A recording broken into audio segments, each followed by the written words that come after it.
The part that has been all it's cracked up to be is definitely working with the kiddos.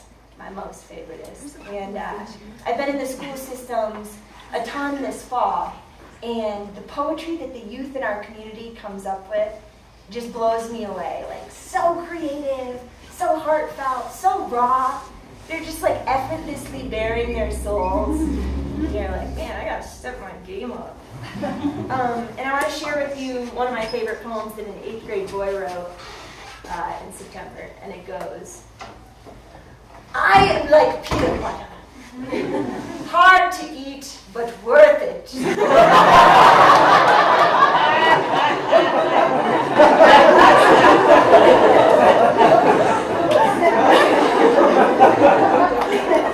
I am like peanut butter. Close. Right there. And like, y'all can just go home right now. That's all you need to know. Put it on my mirror. But for real, like, unabashedly be yourself, and if people can't deal, F the haters, right? So this next poem I want to dedicate to all the kiddos in town, because it's one of my most honest, I think, and that's what they've taught me, raw and honest, always. The elephant. You're my tough cookie, my dad always said. Tough cookie ingredients include 2 older brothers, half teaspoon stubbornness, 3 tablespoons fearlessness, and 10 cups unbridled enthusiasm. And I only wore Superwoman pajamas with the brightest red cape. A cape made to carry me up, up, and away to any silver dream I set my eyes on. And my cape of sportiness was tie-dyed with pride. Wide green and gale force wind, I got this. The harder the better, the faster the better, the higher the better. Toes on edge of cliff, deep green pool below, and I always jump first. So I jump. Our bodies are the elephant that never forgets. And suddenly the truth of my own mortality is staring me fire alarm red in the eyes. Black henna scrawling pain through to my core. I thought I was built to last. But I broke me. I broke my only home. I'm broken forever. My cape clatters to the floor, tie-dyed with lies. And I am walking through the elephant graveyard, picking up each white bone of what could have been, what should have been. And when I get to the cliff at the end, I always jump first. Do you, Elissa, take this body to have and to hold, in sickness and in health, till death do you part? No, I will take back that moment. Do you, Elissa, take this body to have and to hold in sickness and in health?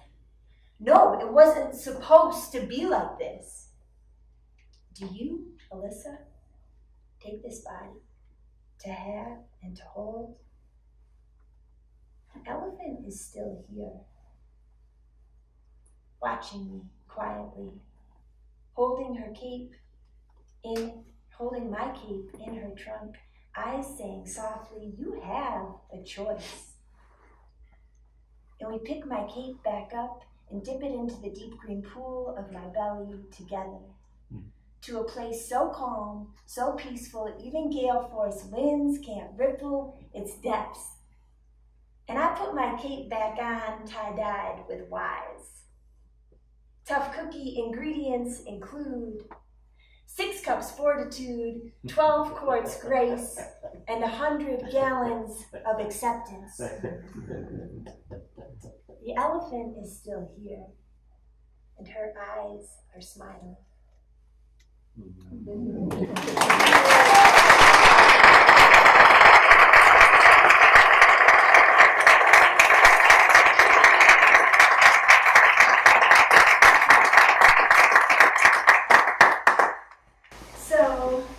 When I performed that one for the teens at Slam Poetry Club a couple months ago, we were like, damn, Liz, that's deep. Which is like the highest compliment you can get. But and it's true. That's what I emphasize all the time in the schools to the kiddos is poetry at its best wants to say something meaningful and profound about the human experience, the joys and the sorrows. But often we don't learn life's real lessons until we struggle, and then like struggle some more, and then keep struggling. And so, and often that comes when we have pillars of our identity challenged in really fundamental ways, whether that's as a skier or as a wife or as an American. And we have to kind of ask ourselves, like, well, when that's all gone, like, what's left underneath? Like, when everything else is washed away, like, who am I? You know? And I believe that's where the human spirit really comes in. And so, for the folks that were here last time we met our cowgirl hero, I was struggling with a lot of physical injuries, which I kind of spoke to in that last poem, that were really challenging my fundamental identity as badass mountain chick extraordinaire.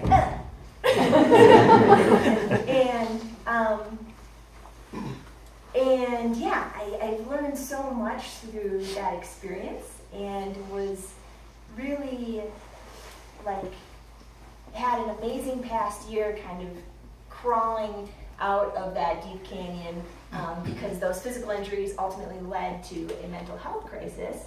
And like 514 moves, like really like the actual tough stuff in life. Oh God, this is so much harder than just having fun outdoors. And you guys want the good news or the bad news first? Bad news first. The good news is I got out of everything. I got off the antidepressants, and I got off, the benzos, the Xanax. And then my last step this fall was to get off of Ambien, which is a sleeping med. And sleep has always been like my crux, my like Achilles heel. Like, I don't know if you can tell, but I run like kind of fast. And so ever since I was little, like, got homesick at camp because I couldn't sleep, like slumber parties, I'd just be like, when are we getting up? I'm gonna keep playing. And so even when things have been going really well and I've been able to do all the things I love, I often lay awake at night getting excited about like the soccer tournament tomorrow or like the climbing trip tomorrow.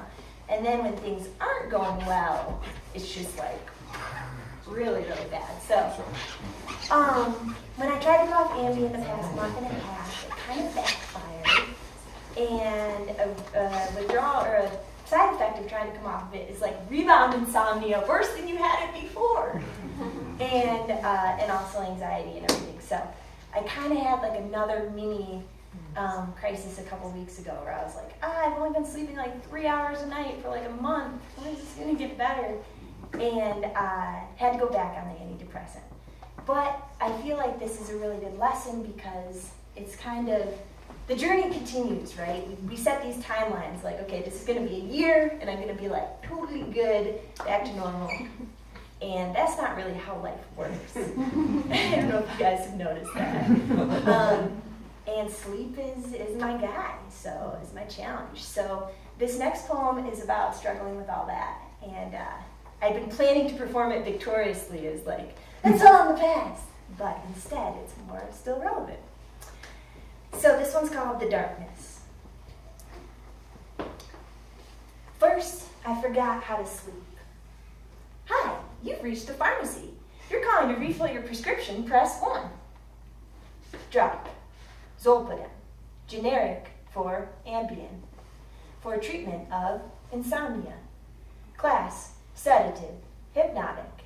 Strength, 10 milligrams. Pill imprint, IG 259. Color, purple. Shape, round. Drug, Zolpidem. Strength, 10 milligrams. Pill imprint, Teva 73. Color, yellow. Shape, elliptical. The PillIdentifier.com identifies 104 different pill forms for Zolpidem in every size, shape, and color you can dream of. If you could fall asleep, my mind whispers. The Incans had 4,000 varieties of potatoes. Roots run deep like the most serene sleep. Variety, like a deer's white tongue. Color, cream with amber spots. Shape, oblong.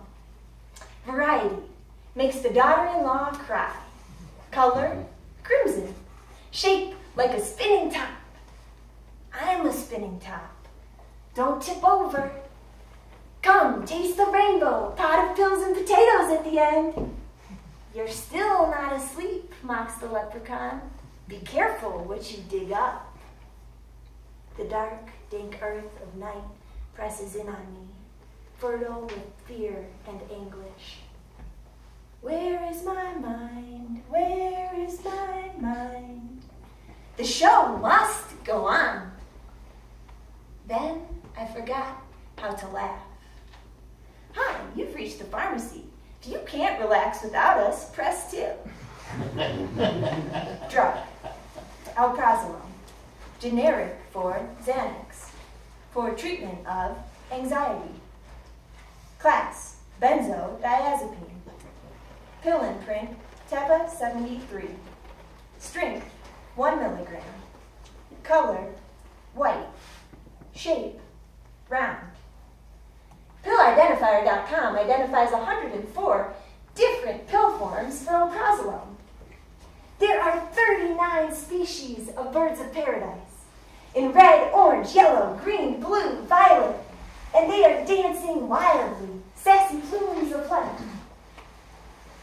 I used to be a dancer before, my mind whispered, but all my brilliant feathers fell out, and I am a scarecrow.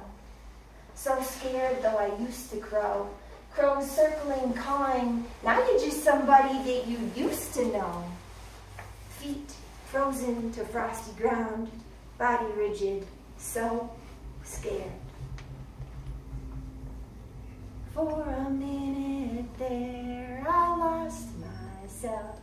I lost myself. Oh, for a minute there, I lost. The show must go on. Then I forgot why I should go on living. Hi, you've reached the pharmacy. If you hate the pharmaceutical companies more than anything and can't believe you're now chained to them, press end this. Or press on. Or press end this, my mind whispers. Drug. Citalopram, generic for Lexapro, for treatment of severe depression. Class, selective serotonin reuptake inhibitor. Strength, 10 milligrams. Pill imprint, IG 250. Color, white. Shape, round. PillIdentifier.com identifies 43 different pill forms for citalopram. But there is only one me. There is only one Elissa. But I'm not me, not anymore. Can't run, can't play, can't sleep, can't smile, can't laugh, can't see the beauty, can't feel sense of wonder, can't feel love.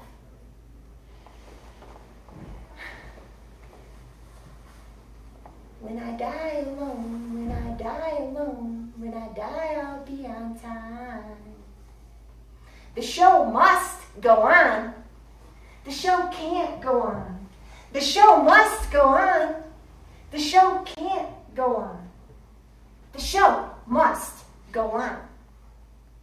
But this was supposed to be Never Never Land. This was never supposed to happen to me. But there is only one me. They say the darkest hour comes right before the dawn. So don't clap if you believe in fairies. Clap if you believe in love. Clap if you believe in everyone you love. Down to the tips of your toes and back up to your nose. Clap if you believe in love. Twirling, whirling, swirling, love swirling, swishing, surging, love surging, circling, holding us all. Yeah.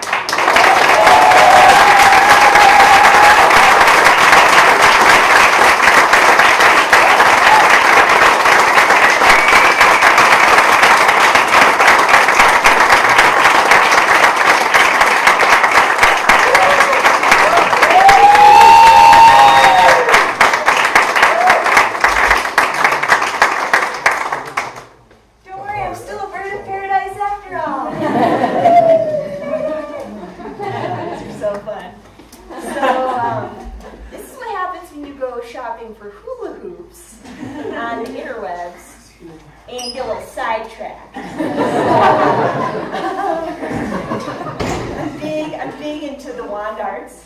In fact, this whole Laureate thing is like a side gig. My professional career is this. So if you're looking for lessons for yourself or a loved one, it's a great gift. The holiday season. But no, really though. Thank you guys so much for listening to that one. That one is like, it's so funny. Normally memorizing poems it comes pretty easily to me, and that one I cannot get it in my head. I think because it's like, that was so hard. I don't want to memorize that, but I think it's a really important one to share. So, yeah, thank you guys so much for listening. And something I thought a lot about since sort of, having this expectation of okay, cool, I'll get off Ambien and then everything will be great and I'll be really back to me, because sleep is so essential. And the sleep you get on Ambien is not real sleep. It's not a great drug. I don't recommend it. But something I thought a lot about is Tommy Caldwell and the Dawn Wall. And I know that there's some climbers in the room. And for folks that don't know, how many people know Tommy already? Yeah, so he's kind of a big deal in the climbing world. And he completed this route called the Dawn Wall on El Cap this year, and everyone thought it was impossible to do, and he eventually did it through perseverance, tons of perseverance. And a big message of his is that we all have our Dawn Wall, right, in our life, and he asks us to try to figure out what that is and go for it. And so I have come to realize that my Dawn Wall is healing my relationship with sleep, because it has been, it's never come easy to me, and it's only sort of gotten more traumatic as it's gotten sort of intertwined with some traumatic experiences in the last year. How many people sleep well all the time? What is this girl talking about? That's super awesome. I just passed you a little bit of that. Invested, so that'd be so appreciative. But yeah, if you don't know about the sleep dread is so real. So my newest approach is all over my house I have I'm a great sleeper. I can sleep anywhere I want. I'm a big sleeper. I'm doing a lot of positive psychology. That's the name of it. Because when you get anxious about sleeping 4 hours before bedtime, stuff isn't going to go well. And so, the other day when I was talking to my friend, something I really appreciated was I was expressing it to a friend who's a nurse at the med center. It was super awesome. And I was like, I don't know, am I ever going to be off Ambien? Sounds forever. And she's like, listen, Liz, it's like Harry with the sorting hat. Harry Potter fans? When Harry put the sorting hat on, he didn't want to be in Slytherin. So he was like, that's what makes the difference. Is you don't want to be on it, so eventually you're not going to be. And I was like, oh my God, a Harry Potter metaphor to help me. So I don't want to be in Slytherin, so I won't be. So my message to you is find your Dawn Wall and then Harry Potter that shit. And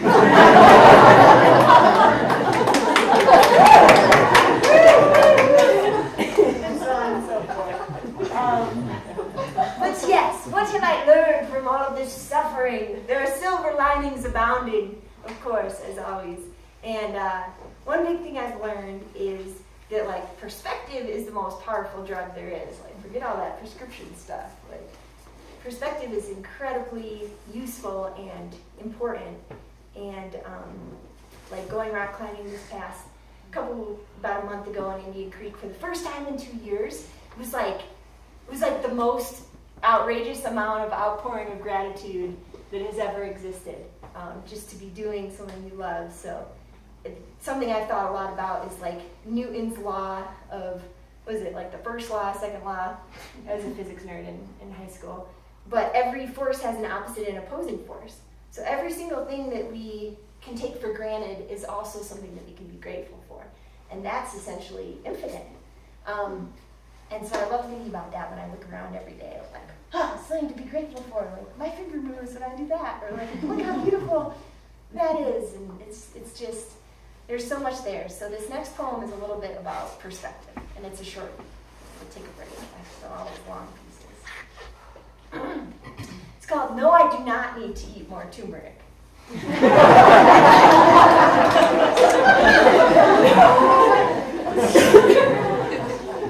No, I do not need to eat more turmeric. I do not need to take a chill pill or even curb my gluten intake. And no, thank you, but I do not need to just think about the Syrian refugees and remember how good I have it compared to them. Instead, all I must do is fly high on the wings of the hawk and remember that the map we are charting is never clear from the ground, but we are all wandering the same landscape. And up here, the wind whisks my longing for things to be different away. The razor eye of the rafter knows nothing of time, living only for this moment. In fact, all I must do is listen to the night with the owl. And remember that in the end, we all must decide whether to be engulfed by loneliness or embraced by serenity.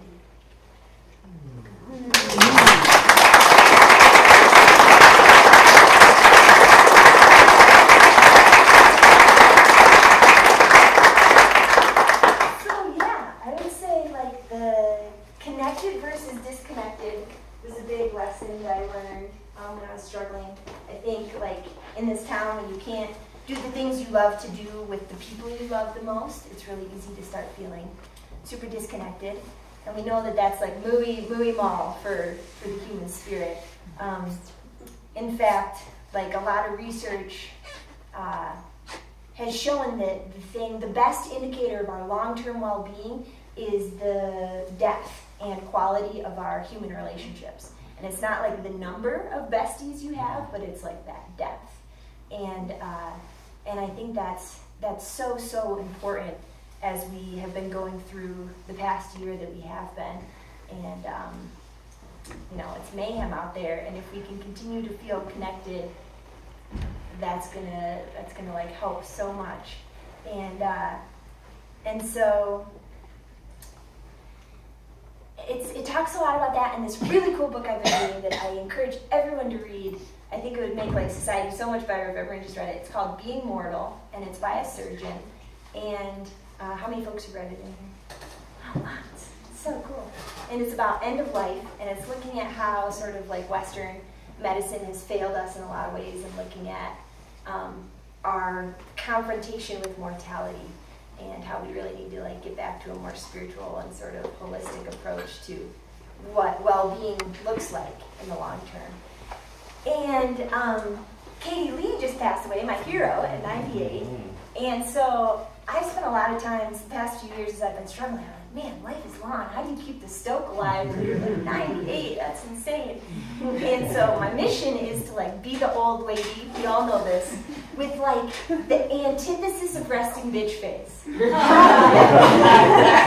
the old ladies who have like the crinkly eyes, and there's so much laughter and smiling and wisdom in there, and they're just looking out at everything like, I've seen this shit before, and y'all need to chill. There's way more going on here to be joyous about than to be sad. And so, this next poem is in honor of Katie Lee, my girl. Yes.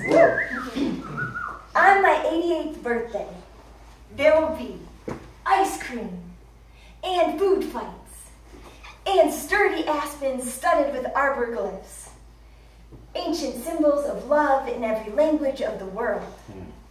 On my 88th birthday, there will be soul shine and homemade costumes and art made with paint so technicolor, vibrant, goopy that we put the lust back in illustration.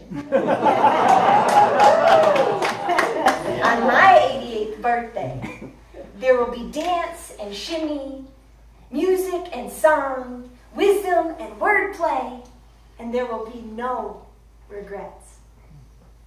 Shake out the sheets of your soul and come laugh with me. This party is not one to miss.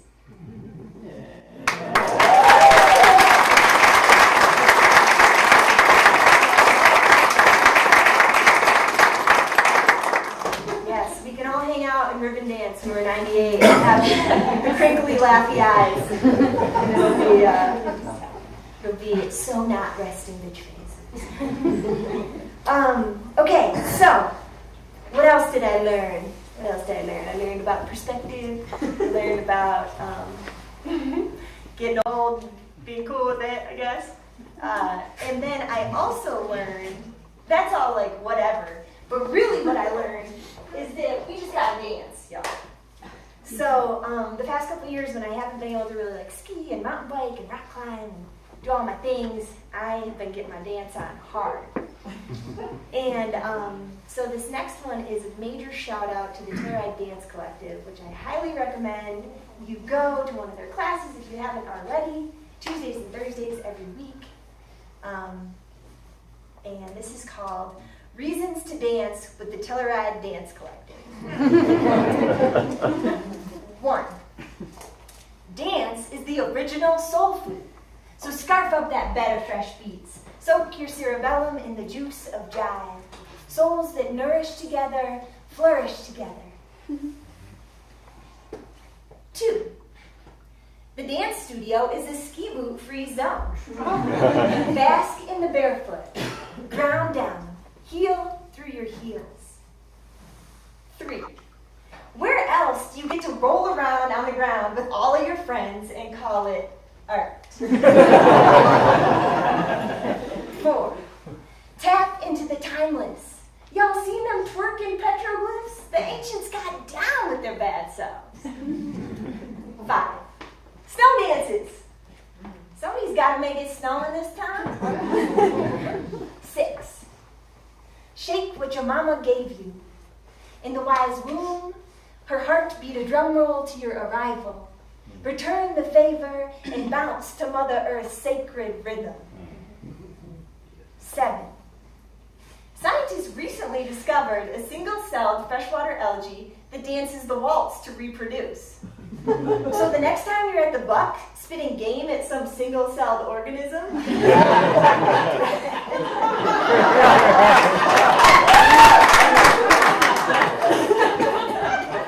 sorry boys and girls,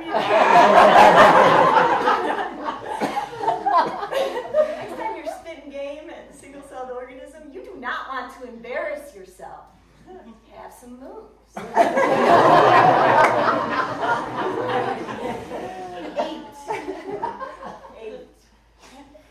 The age of reason ended last November. We are entering the age of dance.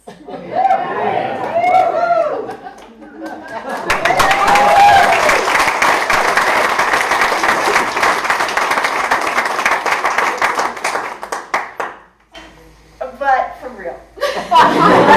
To all you boys out there, I highly, highly, highly recommend that you come to a dance class because, you know, all the ladies be like up there skiing the mountains with you and doing all the things, and this is like perhaps my real upcoming career is like to get the gender fluidity is my favorite, you know.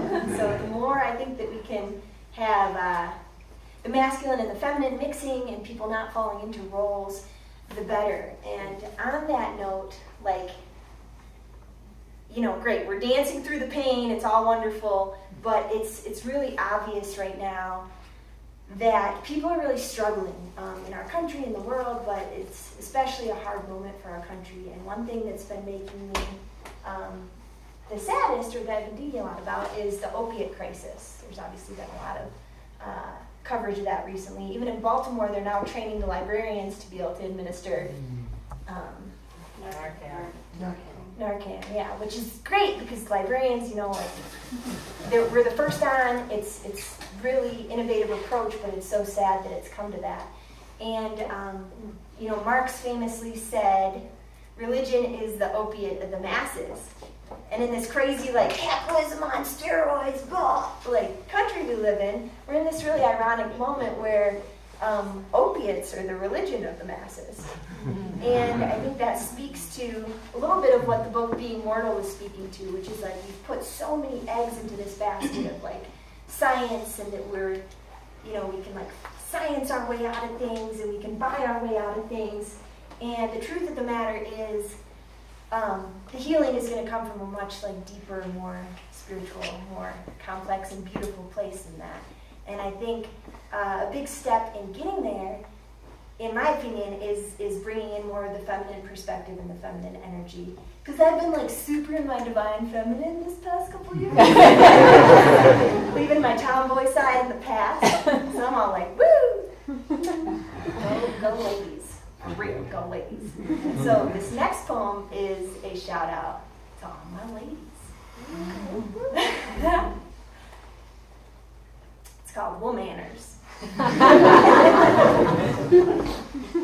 Last night I dreamt Trump had to go to finishing school. Puppet of the patriarchy, he tells us to mind our manners, pipe down, cross our legs. We are here to tell Trump he better mind his womanners. We are here to meet the master of the mindless with mindfulness. He tells us to pipe down. We are here to pipe up. To stand against pipelines, we are here to pipe up. To say our pipes won't ever freeze from fear. We will not submit to sub-zero subordination. We are the women of the San Juan Mountains. In the wood-burning stoves of our bellies, we throw fear on the fire to stoke the fiercest flames of resistance. It is time to get stoked. Fuel and fear are both four-letter words for a reason. We are the flint-eyed femmes of the Four Corners region. We will not be cornered in darkness. It's okay to feel blue. Candles with the bluest flame burn hottest. It's okay to feel small. Candles with the smallest wick burn longest. We are here to speak loudly and carry a small wick. We are the wicked witches of the West, the boss witches they've never heard of. This canyon is a cauldron for revolution. It's okay that we are small. It's not the size of the box canyon in the fight. It's the size of the fight in the box canyon. We will not be boxed in by bigotry. He tells us to cross our legs. He knows nothing of the power between our legs. We bleed iron, red-hot iron wills forged in the minds of our own minds. He tells us to cross our legs. He knows nothing of boundaries. Surrounded by yes men, we are here to tell him that no means no. We are here to drown his lecherous eyes in La Leche de Nos Hermanos. The milk-eyed moon sings us songs of subversion. We are the doulas of the celestial sisterhood. The night sky does not believe in walls, nor do we. So while others revert, we will subvert. And yes, here we are in the 11th hour and tides on the rise, but lunar ladies, the full moon shines brightest at the darkest hour.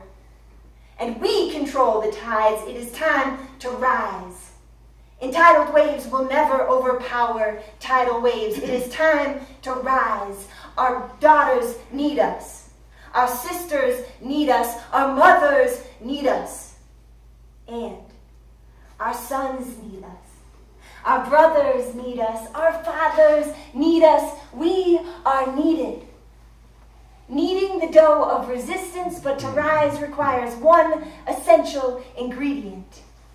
We are the women of the San Juan Mountains. We are the flint-eyed femmes of the Four Corners region. We are the wicked witches of the West. We are the doulas of the celestial sisterhood. It is time to rise, pop the bun in the oven, fuel the flames. We are about to give birth to a revolution.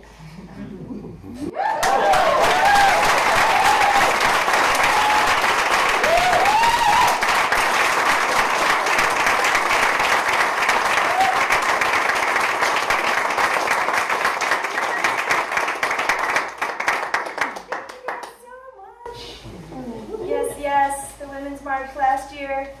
We're still doing it. We're still forward march, everybody. Forward march. Yeah. So more female voices, more feminine energy. Check. Big takeaways. Be peanut butter. Yes. Yes. It's also good. And yeah, so the Dolly, so one of the inspirations for that poem, besides having surgery, as I mentioned at the Women's March last year, I had a benign tumor in one of my ovaries and had to get surgery to have that removed right before the Women's March last year. So it's like as if I needed a more obvious sign from the universe, like, Liz, you're kind of being a boy all the time. Wake up. You have a girl side too. And also at that time, right around that time, I read an amazing article by the Dalai Lama about how much of the anxiety and pain that we're seeing in our country and in a lot of prosperous nations around the world is actually stemming from this fear that we're no longer needed, and how like essential and vital to the human experience it is to feel needed. And I think it ties back with the research we're seeing that the best indicator of long-term well-being is really deep, meaningful, profound human relationships. And so, this last poem I'm really excited about. It's a new one I wrote, and it's kind of speaking to this idea of the meaningful life as opposed to just the happy life. And I know you guys thought you were coming for a poetry performance, but the book report's going to continue. I'm a wolf in sheep's clothing. I'm a librarian in poet's clothing. There you go. This is all like part of a secret marketing campaign to get books out into your hands. And the other book I've been reading is called Man's Search for Meaning. And this is by Victor Wendell. How many folks have read this one? Such a good crew, of course. And he lived through the Holocaust. He was a therapist and a doctor in the concentration camps during the Holocaust. And his big sort of takeaway or realization is that the people that made it through were able to find meaning in the suffering. And I think especially in our culture right now, we have all this emphasis. It's like kind of insane, you know. It's like, be happy. This is all you be happy. This is happy. And like we're kind of selling people a little bit of a lie, because happiness can always be taken away. You know, it's the satisfying of drives, right? It's when times are good. That's like more what we would call happy. But the meaningful life is something that can never be taken away from you.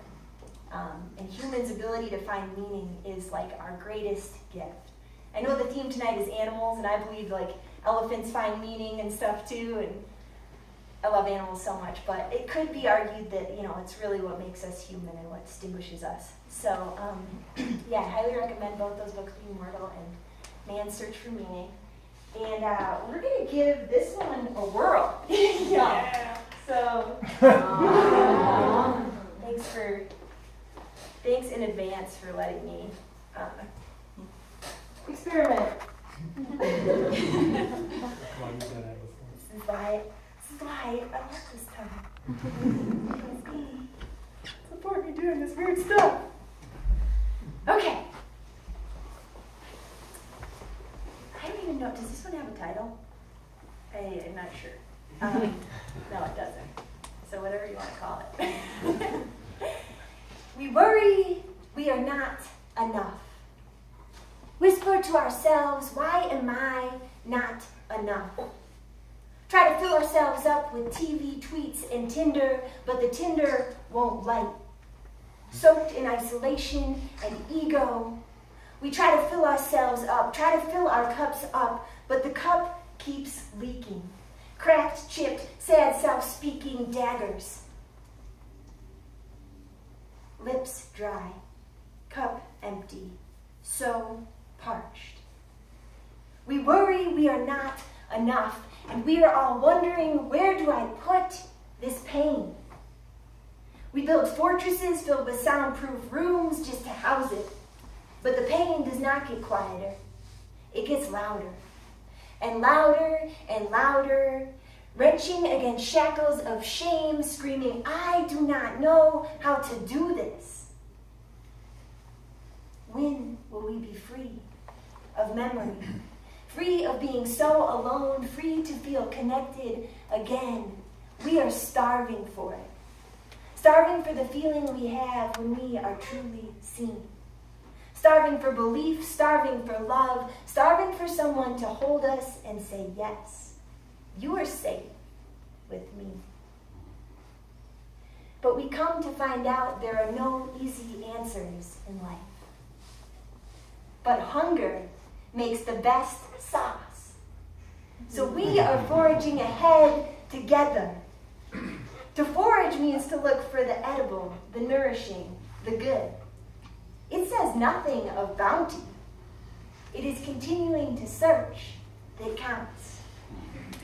So come, step into the sacred circle and search with me. For if there is meaning, it is in the fairy rings of Amanita Muscaria, red and white toadstools singing cosmic forest gospels. For if there is meaning, it is in fireflies, linking together, blinking together, on, off, white light splitting dark, on, off, white light splitting dark. For if there is meaning, it is in our communal breath, where breath breathes and boundaries bleed. Inhale, exhale, inhale, exhale. For if there is meaning, it is in our communal breath, where breath breathes and boundaries bleed. Inhale, exhale, inhale, exhale. For if there is meaning, it is in the pupils of pupils, in schools without doors, without walls, without fear. Curiosity bursting from their eyes and wonder. For if there is meaning, it is in Mr. Miyagi-style mentorships, in the nurturing of steel-forged focus. Wisdom passed like beeswax candle lit at both ends. Me teaching you, teaching me, teaching you. Wax on, wax on, wax on, wax on. For if there is meaning, it is in the sacred seed, the wholeness we find after breaking, shattering back into source, death, rebirth, death, rebirth. For if there is meaning, it is in the cycles of the seasons, sun and moon and medicine wheel, pink dawn, blue dusk, pink dawn, blue dusk. For if there is meaning, it is in our heart pumping, full, empty, full, empty. The heart does not wonder each time it empties whether it will fill again. It is not a cup that can be chipped, cracked, or tipped over. It is the heart. It always fills again. Love is infinite. Love is the pebble dropped in infinity's ocean. Love's ripple spreads not by pushing, but by being what it is. Love is the universe mattering. Love is the universe mattering. Love is the universe mattering. So we are the universe mattering. We are the universe mattering. We are the universe mattering. Come, step into the sacred circle and search for meaning with me.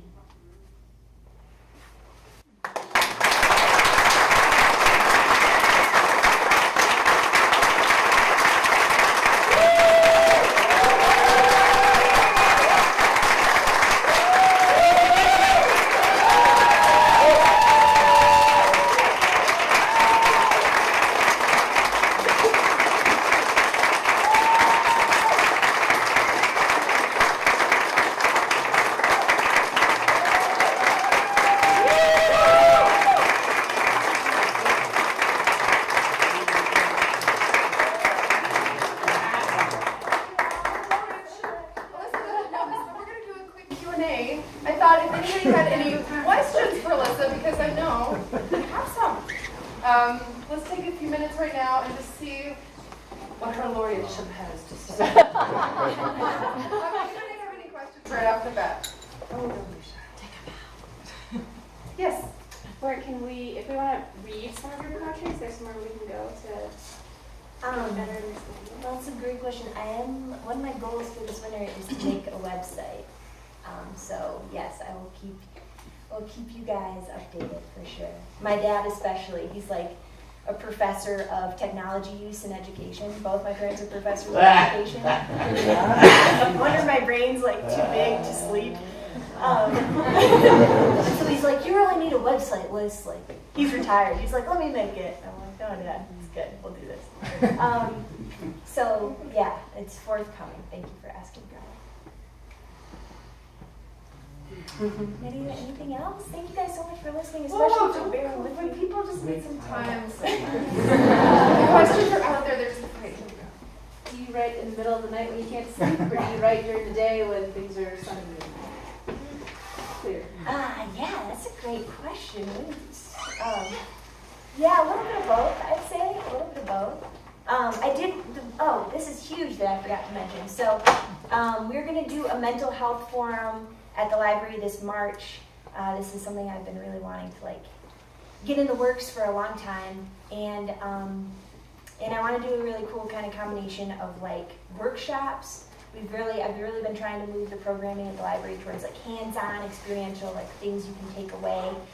And I know I personally have really evolved my toolkit of relaxation techniques and positive psychology and all these little tips and tricks for kind of dealing when times get hard. So I'm going to have some of that, hopefully some more meditation and yoga nidra. That stuff's super cool too. And then also, get in touch with some of the mental health folks in this town and have a panel and some forums, because our mountain towns have very, very unique challenges. And something I was really kind of reassured to find out, because I'm such a science nerd and I love just science everything, is that actually at altitude we're in mild hypoxia all the time, so we can't breathe. So our brains are getting 30% less oxygen, which means that actually our resting levels of serotonin are lower than at sea level. And serotonin's kind of our feel okay, feel good about things, content neurotransmitters. So we really are like radix. I know we throw that around, but we really are more reliant on the dopamine we get from doing things we love.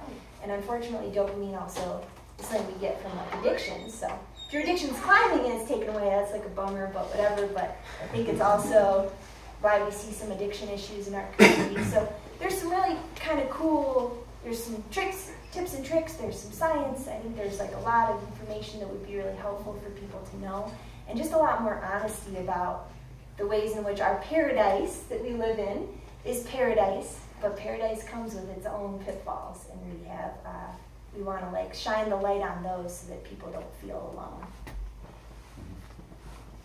Do you find meditation brings you to poetry? Do you come out of it with an idea? I don't think I'm good enough at it yet. I'm still kind of I've really been trying, actually that was one of my major moves when I tried to go off the Ambien, was like, okay, I'm exercising every day and meditating every day for like an hour. And it really does help, I highly recommend. Even though it wasn't like successful in getting me to sleep at that moment. Like, I think meditation is the coolest, because how cool is it that like something we have for free is so available to us and beautiful. But no, not in particular yet, hopefully in the future. Source. What advice do you have for people who may have loved ones that are going through something similar that you've gone through, and ways to support them? Oh, that's a great question, G. I meant to print off a sheet about this, actually. So yeah, I would say like there's actually some really great. Last year when I was struggling and like noticing what was helpful and what wasn't helpful, and then bonding with other people in this town who have, because it's very common that once you have physical issues, in this town in particular, it often leads to mental health stuff. There's some really great websites on like how to be helpful to athletes or people like runners that can't run or people struggling with injuries. I would say a big one is to just hold space and ask open-ended questions like, what else did you do when you had a similar situation to this? Like really, it sounds so basic, but the active listening, because I think the thing that gets people, or that shuts people down a lot of times, is when we don't feel truly seen or heard, and when we get peppered with the like, at least you're not a Syrian refugee, like at least you still have your leg, and it's like, in that moment, that's usually not what the person needs from you. They just need your open ear. And I think similarly, like, again, this is kind of basic, but if someone's like, man, like I tore my Achilles tendon, and you're like, one time I broke this bone in my pinky finger, and I think it's basically the same, so what you're going to want to do is put some ashwagandha with like some turmeric, and you should put it in it's like, or you just listen. So those are just, I can go on forever about that.